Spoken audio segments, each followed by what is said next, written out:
थामिला गाड़ी चलिला डंगा पुडुचेरी चेन्नई रे बन्या भली स्थिति फेंगल प्रभाव रे प्रबल वर्षा रे उपकूल तमिलनाडु और पुडुचेरी रे वित्पात 30 वर्ष रे गोटिए दिन रे सर्वाधिक वर्षार रेकर्ड काटिछि पुडुचेरी गोटिए दिन रे 44 सेंटीमीटर वर्षा होईछि। गतकाली संध्यारे तमिलनाडु और पुडुचेरी मध्य कराईकल महाबलीपुरम मझिरे स्थलभाग छुईथिला फेंगल। एहार प्रभाव रे चेन्नई समेत विभिन्न सहर और पुडुचेरी रे प्रबल वर्षा फल बन्या भली स्थिति देखा जाइछि। पवन वर्षा प्रभाव रे चेन्नई विमानबंदर सेवा 16 घंटा बंद रहिथिला। प्राय 230 विमान चलाचल बातिल करा जाइथिला। तीव्र पवन फल रे चेन्नई विमानबंदर विमान अवतरण न करी पुणी फेरी जाइथिबा देखा जाइछि। विमान बंदर बहु यात्री हैरान होइथिले। रास्तार आंठुए आंठुए वर्षा पानी जमिबा फल रे बस और ट्रेन सेवा भी प्रभावित होइछि।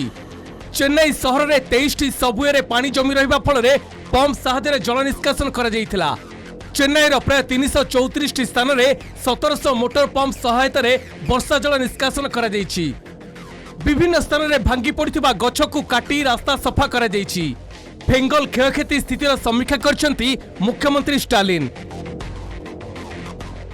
Lot of officers have been there, so Chief Minister inquired what are the damage and relief and what is to be done, and all should be completed within a short span of time. So restoration of basically he talked about water supply, he spoke about what is the agriculture damage, what is the traffic restoration. The 5 ministers are there in the districts, he spoke to them, he spoke to collectors, he spoke to senior monitoring officers and asked them that we should put all the resources so the restoration is completed at the earliest. Puducherry रे भी Fengal प्रभाव चारिआडे जलार्णव हेबा सह लोक माने पानी घेर रे फसी रहिथिले। भारतीय सेना मोटर बोट सहायता रे लोकन को पानी घेर रे उद्धार करछि। सेनार 62 अधिकारी टीम पुडुचेरी रे लोकन को उद्धार कार्य रे नियोजित होइछंती। कृष्णनगर रो 500 रु अधिक लोकन को पानी घेर रे उद्धार करी सुरक्षित स्थान रे रखा जाइछि। पुडुचेरी रो समस्त घरोई स्कूल सरकारी और बेसरकारी कॉलेज को परवर्ती निर्देश पर्यंत रिलीफ सेंटर भाबे कार्य करिवे बोली कुआ जाइछि।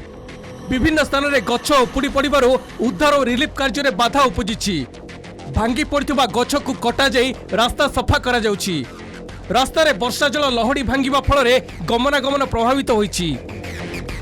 Today also the rainfall activity is likely to continue at moderate intensity with at many places or south coast Andhra Pradesh and at a few places or north coast Andhra Pradesh, and we have forecasted for heavy rains also at Kakinada, Annam, Konaseema districts of north coast Andhra Pradesh and Nellore of south coast Andhra Pradesh, and from Rayalaseema, Tirupati, Annamaya, Chittoor and Satyasai, these districts were also forecasted for. Fengal वर्षा प्रभाव रे चेन्नई रे 3 जन को मृत्यु घटछि।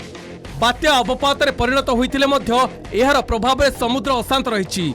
उच्च जुआर सह पवन बहुत बारु बेलाभूमि को लोकन को जीवा को बारण करा जाइछि। Bureau report Kalinga TV.